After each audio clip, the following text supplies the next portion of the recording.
Iya, jadi kalau di dalam Undang-Undang KPK sendiri itu ada klausul yang mengatakan bahwa KPK itu menangani korupsi para penyelenggara negara. Mm-mm. Nah, cukup dengan penyelenggara negara itulah yang dimainkan. Dengan ini KPK disebutkan tidak bisa lagi menangkap anggota direksi, komisaris, hingga Dewan Pengawas BUMN, di Dewan Pengawasnya pun nggak bisa ya, yang terlibat korupsi berdasarkan Undang-Undang Nomor 1 Tahun 2025 tentang BUMN ini.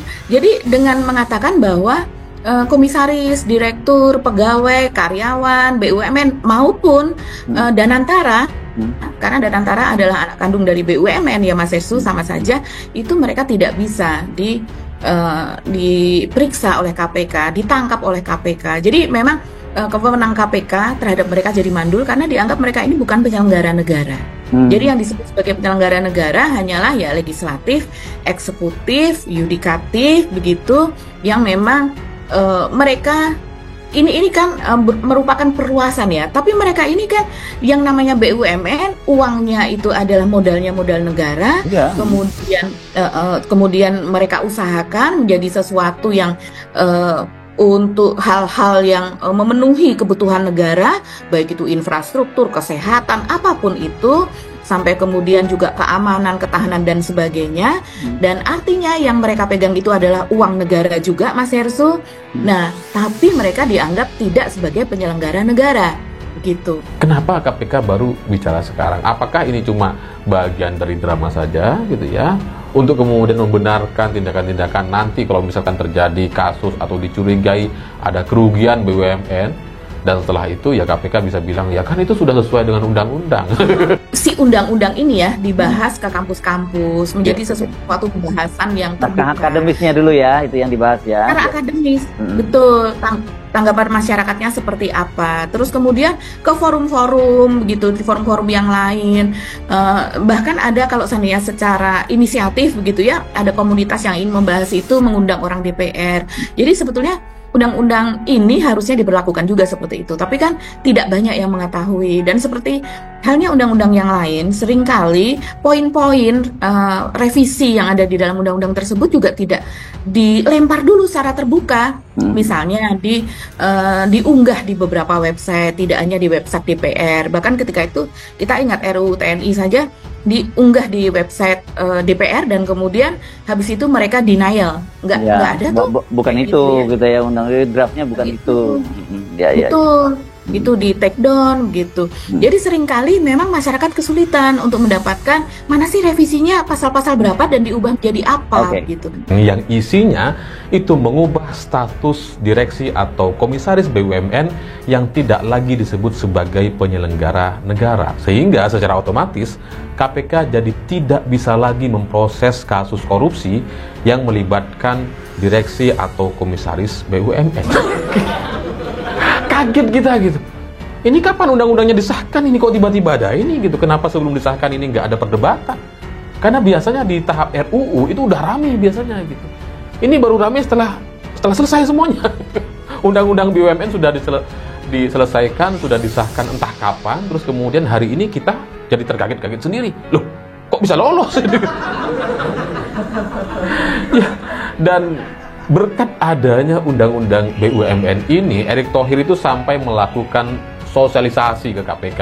Ya bahasa lainnya atau bahasa medianya, Erick Thohir mengunjungi KPK untuk melakukan penyesuaian, untuk meminta masukan kepada KPK. Tapi dalam bacaan saya, kalau kita melihat isu hari ini, sepertinya kedatangan Erick Thohir beberapa hari yang lalu ke KPK itu bagian dari sosialisasi, meminta KPK menyesuaikan dengan undang-undang BUMN yang baru, bahwa yang namanya komisaris dan direksi itu bukan lagi penyelenggara negara. Sehingga kalau misalkan nanti ada kasus di BUMN, ya KPK jangan... Oh iya, banyak banget itu BUMN, triliun-triliunan BUMN semua. Coba ada Timah, kemudian Asabri, apalagi Mbak? Banyak sekali daftar. Ya, banyak sekali. Ya. Ini kalau seandainya berdasarkan Mas Hersu masih ingat yang diributkan Liga Korupsi, yang disebut Liga Korupsi, jadi dari urutan tertata sampai terbawah. Misalnya kita ambil ya 10 Liga Korupsi saja gitu. Iya. Ya, dari ini yang pertama tentu saja Pertamina, dan ini adalah BUMN strategis, BUMN besar kita begitu ya, dan kerugiannya itu hampir 1 kuadriliun, disebutnya seperti itu karena 968 triliun kalau tidak salah, dan kita sampai sekarang ini masih yang menjadi tersangkanya itu aja, padahal nggak mungkin itu sampai segitu. Hari ini dengan adanya isu yang disampaikan oleh KPK terkait direksi atau komisaris BUMN tidak boleh lagi diperiksa sama KPK, akhirnya saya mencari tahu pernyataan Erick Thohir ketika berada di gedung KPK, dan pernyataan ini harus kalian dengarkan 2 kali atau baca 2 kali setidaknya gitu ya. Saya coba baca. Kata Erick Thohir, kami menekan, kami tidak menghilangkan karena tidak mungkin dihilangkan kasus korupsi. Kenapa tidak mungkin? Bukan karena kita tidak mampu, tapi memang sistem dan kepemimpinan yang harus kami terus bangun. Jadi ketika ditanya soal pemberantasan korupsi di BUMN, jawaban Erick Thohir kayak gitu. Saya ulangi lagi gitu ya. Kami menekan, kami tidak menghilangkan dalam tanda kutip korupsi karena tidak mungkin dihilangkan. Kenapa tidak mungkin? Bukan karena tidak mampu, tapi memang sistem dan kepemimpinan yang harus kami terus bangun. Sistem dan kepemimpinan yang harus kami terus bangun dengan cara korupsi. Kenapa korupsi nggak bisa dihilangkan? Ya karena ada sistem dan kepemimpinan yang harus terus dibangun. Jadi kalau korupsinya dihapus, maka ya kepemimpinan ini tidak bisa dibangun. Sistem dan kepemimpinannya jadi juga tidak bisa berkembang, tidak bisa dibangun. Ini ajaib. Kala Undang-Undang BUMN membatasi kewenangan KPK. Pengesahan Undang-Undang Nomor 1 Tahun 2025 tentang Badan Usaha Milik Negara atau Undang-Undang BUMN pada 3 Februari 2025 menyisakan polemik saling beda pendapat mengenai kewenangan Komisi Pemberantasan Korupsi untuk mengusut direksi atau pejabat BUMN yang terindikasi korupsi. Undang-Undang BUMN menyatakan direksi dan komisaris BUMN bukan lagi termasuk penyelenggaraan negara. Dalam pasal 3 kali Undang-Undang yang mulai berlaku Februari 2025 dinyatakan bahwa organ dan pegawai badan bukan merupakan penyelenggara negara. Hal ini ditegaskan kembali dalam pasal 9G yang menyebutkan bahwa anggota direksi, dewan komisaris, dan dewan pengawas BUMN bukan merupakan penyelenggara negara. Ketentuan ini mengancam kewenangan KPK dalam mengusut pejabat BUMN yang terindikasi korupsi.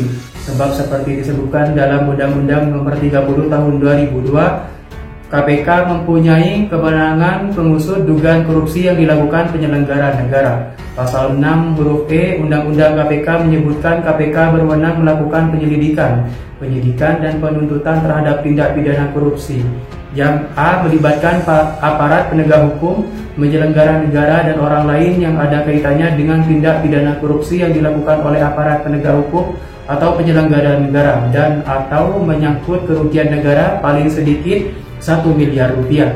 Divisi penyelenggara negara sendiri diatur dalam Undang-Undang Nomor 28 Tahun 1999 tentang penyelenggara negara yang bersih dan bebas dari korupsi, kolusi, dan nepotisme. Undang-undang itu menyebutkan penyelenggara negara meliputi: pertama, pejabat negara pada lembaga tertinggi negara; kedua, pejabat negara pada lembaga tinggi negara; menteri, gubernur, hakim, pejabat negara yang lain sesuai dengan ketentuan peraturan perundang-undangan yang berlaku; ketujuh, pejabat lain yang memiliki fungsi strategis dalam kaitannya dengan penyelenggara negara sesuai dengan ketentuan peraturan perundang-undangan yang berlaku. KPK sendiri tengah menguji Undang-Undang BUMN tersebut dan membandingkan dengan regulasi lain yang sudah berlaku. Anggota tim juru bicara KPK Budi Prasetyo menyebut kajian dilakukan untuk menelaah lebih dalam implikasi pasal-pasal tersebut, khususnya yang mengeluarkan direksi dan komisaris BUMN dari kategori penyelenggara negara. Dalam melakukan kajian tersebut, KPK tentu juga akan melihat peraturan dan ketentuan lainnya, seperti KUHP, Undang-Undang Tindak Pidana Korupsi, Undang-Undang Keuangan Negara, dan sebagainya, ujar Budi di Gedung Merah Putih KPK. KPK sendiri menganggap perlu melakukan pencegahan korupsi sehingga kami bisa mendorong praktek-praktek bisnis yang berintegritas. Dengan demikian kami bisa mendorong penciptaan iklim bisnis yang bersih, katanya. Lain halnya dengan Kejagung, kejaksaan yang menyatakan tetap bisa menjerat direksi dan komisaris BUMN dalam dugaan korupsi. Selagi ada fraud dan indikasi aliran dana negara, bisa itu dasarnya, ujar Kepala Pusat Penerangan Hukum Kejaksaan Agung Harli Siregar. Harli menjelaskan fraud yang dimaksud mencakup persekongkolan atau pemufakatan jahat. Ia mencontohkan jika dalam penyertaan modal negara PMN ditemukan adanya penyelewengan, maka direksi maupun komisaris BUMN tetap dapat diproses secara hukum. Undang-Undang BUMN sendiri menegaskan pengawasan keuangan terhadap BUMN tetap menjadi kewenangan Badan Pemeriksa Keuangan atau BPK. Hal ini tertuang dalam pasal 3K pemeriksaan pengelola dan tanggung jawab keuangan badan dilakukan oleh Badan Pemeriksa Keuangan. Definisi penyelenggara negara sendiri diatur dalam Undang-Undang Nomor 28 Tahun 1999 tentang penyelenggara negara yang bersih dan bebas dari korupsi, kolusi, dan nepotisme. Undang-undang itu menyebutkan penyelenggara negara meliputi: pertama, negara pada lembaga tertinggi negara, menteri, gubernur, hakim, dan pejabat negara lainnya.